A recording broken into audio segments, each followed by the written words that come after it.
Hello. लो भाई, लो ये आ गई है बाइक अपनी। हेलमेट तो यहाँ पे भी पहनते हैं, देखो दोनों ना। अब वैसे तो मैं टैक्सी भी बुक कर सकता था, इतनी ज़्यादा महंगी नहीं थी, बट आज मौसम इतना बढ़िया हो रहा है, मेरे को लग रहा है बारिश आने वाली है थोड़ी देर में। तो मैंने कहा चलो मौसम अच्छा है तो फिर बाइक से ही चलते हैं। क्योंकि मैं इंडिया से निकला ना, मुझे लगा था यहाँ पे बहुत ज़्यादा गर्मी होगी, बट उल्टा ही हो गया। इंडिया से कम गर्मी है यहाँ पे, इंडिया में ज़्यादा गर्मी लग रही थी। 5-7 मिनट लगेंगे पहुँचने में, जल्दी जल्दी चलते हैं और फिर वहाँ से अपनी वियतनाम की जो हिस्ट्री है वो भी आपको थोड़ी बहुत बताऊंगा। ये देखो भाई, यहाँ पे भी फॉर्च्यूनर चलती है, ब्लैक कलर की जा रही है मस्त है।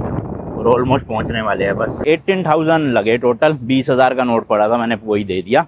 मतलब क्या ही है 20,000 रुपये, 60-70 रुपये बने शायद से। फ्लैग देख लो पहले तो भाई, वियतनाम का पूरा रेड कलर का फ्लैग है और उसके बीच में इस तरह का येलो कलर का स्टार सा बना हुआ है। अच्छा, लैंड एरिया वाइज बात करें तो पूरा वियतनाम ना 3.3 लाख किलोमीटर स्क्वायर में फैला हुआ है, जो इसको वर्ल्ड की 66th लार्जेस्ट कंट्री बनाता है। और जैसे कि मैंने बताया था, हनोई इनकी सेकंड लार्जेस्ट सिटी है जो फैली हुई है 3.3 थाउजेंड किलोमीटर स्क्वायर में। पॉपुलेशन की बात करें तो भाई पूरे वियतनाम में 100 मिलियन यानी कि 10 करोड़ लोग रहते हैं, जिसमें से 84 लाख लोग हनोई में रहते हैं, 98 लाख लोग होचिमिन सिटी में रहते हैं। इसलिए होचिमिन सिटी पॉपुलेशन वाइज भी पूरे वियतनाम की सबसे बड़ा शहर है। मेजोरिटी लोग इस देश में वियतनामीज लैंग्वेज बोलते हैं, बट जहां भी आप टूरिस्ट डेस्टिनेशंस पे जाओगे मोस्टली लोगों को इंग्लिश समझ आ जाती है एंड वो थोड़ा बहुत आपको रिप्लाई भी कर ही देते हैं। बट हाँ, अगर आप बिल्कुल ही विलेज वाले एरिया में जाओगे तो वहाँ इंग्लिश नहीं आती होगी किसी को, सब यहाँ की लोकल लैंग्वेज ही बोलते हैं। तो लो जी, ये मैं पहुंच चुका हूँ यहाँ के बाद दिन स्क्वायर में, या फिर जिसे बर्थ स्क्वायर भी बोलते हैं। ये यहाँ की one of the main tourist attraction है। अगर आप हनोई आ रहे हो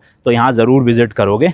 हवा बहुत तेज़ चल रही है, होपफुली ये जो डेड कैट लगा रखा है इसकी मदद से आपको आवाज़ जो है वो डिस्टॉर्टेड ना सुनाई दे। अच्छा, ये जो वियतनाम वर्ड है ना, सबसे पहले चाइनीज़ यूज़ करा करते थे। उनके अकॉर्डिंग एक साउथ साइड में रीजन था जिसको वो वियतनाम बोलते थे। तो और बाद में जाके फिर ये कंट्री जब इस्टेब्लिश हुई तो इसका नाम भी वियतनाम ही रख दिया गया। सबसे पहले तो 1800 से 1954 तक वियतनाम जो है वो फ्रांस के अंडर आता था, मतलब फ्रेंच रूल था यहाँ पर। अब देखो, पूरी तरह से तो जो फ्रेंच फोर्सेस थी ना वो 1954 में इस देश को छोड़ के गई थी, बट इस देश को इंडिपेंडेंस जो है वो 1945 में ही मिल गई थी 2 सितंबर को। जो यहाँ के प्रेसिडेंट थे होचिमिन, मैंने आपको दिखाया था अंदर, उन्होंने जो है वो इसी स्क्वायर में आके इंडिपेंडेंस अनाउंस की थी। इसलिए इस स्क्वायर का नाम ना बर्थ स्क्वायर भी बोला जाता है। और हर साल 2 सितंबर को इस देश में इंडिपेंडेंस डे सेलिब्रेट किया जाता है। और साथ ही साथ होचिमिन को ही वियतनाम के फाउंडिंग फादर भी कहा जाता है। देन 1975 में ना उनकी डेथ के बाद वियतनामीज एंड सोवियत आर्किटेक्ट्स के कोलैबोरेशन से ये होचिमिन म्यूजियम बनाया गया, जिसके अंदर एक कमरा है। उस कमरे के अंदर एक ग्लास के ताबूत में होचिमिन की बॉडी को प्रिजर्व करके रखा गया है। तो जो सबसे पहले मैं गया वो तो म्यूजियम था, बट ये जो बिल्डिंग आप देख रहे हो ये है होचिमिन म्यूजियम।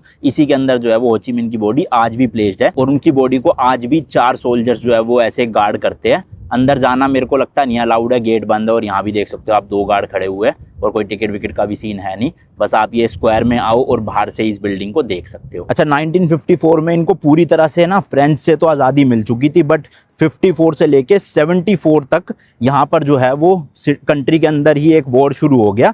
बेसिकली जो नॉर्दर्न वियतनाम के लोग थे ना, वो चाहते थे कि चाइना और सोवियत की तरह ये एक कम्युनिस्ट कंट्री बने, और जबकि जो नीचे साउथ वाले पार्ट के लोग थे वो थोड़ा वेस्ट कंट्रीज से इंस्पायर थे।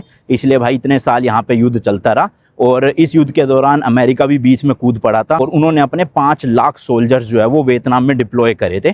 आप जानते ही होंगे, इस वॉर में यूएसए ना साउथ वाले लोगों को सपोर्ट कर रहा था और सोवियत और चाइना जो है वो नॉर्थ को सपोर्ट कर रही थी वेपन्स वगैरह देके। बट क्योंकि ये युद्ध भाई इतने साल चला, इतने सारा फाइनेंशियली भी यूएसए को नुकसान हो रहा था, सोल्जर्स की भी डेथ हो रही थी, तो 1973 में जाके यूएसए ने अपने सारे सोल्जर्स को वापस बुला लिया इस देश से। देन 1975 में नॉर्थ वियतनाम ने ना साउथ वियतनाम पे फुल इन्वेजन कर दिया। देन 1976 में जाके वियतनाम एक कम्युनिस्ट कंट्री बनी और पार्टी का नाम है the communist party of Vietnam, CPV। And भाई ये 1976 से ही जो है वो अभी तक रूल में है वियतनाम में। काफ़ी बड़ा स्क्वायर है, देखो लोग ना यहाँ पे ऐसे जॉगिंग रनिंग करने भी आते हैं और टूरिस्ट तो काफ़ी सारे आए हुए हैं, वो आप सामने देख सकते हो। इसी के आप लेफ्ट साइड में देखोगे ना तो भाई ये पूरा ऐसे पार्क टाइप का है, जिसमें ना ऐसे ग्रास के बड़े बड़े स्क्वायर बनाए हुए हैं, वहाँ से शुरू होता है और वहाँ तक है भाई। काफ़ी सारे स्क्वायर्स हैं यहाँ पे और बीच में इनके ऐसे पाथ बनाए हुए टाइलें लगा लगा के। तो इसकी भी मेंटेनेंस देख सकते हो आप, प्रॉपर करी हुई है भाई। शायद इधर जा नहीं सकते, हो सकता है इसमें से जा सकते हो, बट कोई जा नहीं रहा तो मैं भी नहीं जा रहा, छोड़ो। ये जो आप बड़ी सी बिल्डिंग देख रहे हो ये है यहाँ की नेशनल असेंबली बिल्डिंग। क्या मस्त लग रही है ना भाई साहब, ऊपर फ्लैग देखो, अच्छी है बिल्डिंग तो, और वहीं पे रोड है, गाड़ियां वाड़ियां चल रही है। मैं तो मैंने आपको ना हिस्ट्री तो वियतनाम के अच्छे से समझा दी है, बट जो फ्रेंच पीरियड था ना उस टाइम, और जब अमेरिका के सोल्जर्स यहाँ पे थे, तो उस टाइम पे ना एक जेल बहुत ज़्यादा फेमस हुआ करती थी यहाँ की, जहाँ पे कैदियों को रखा जाता था। तो वो जेल यहाँ से अराउंड 1-1.5 किलोमीटर है। तो चलते हैं वहाँ का, आपको टूर दिखाता हूँ मैं।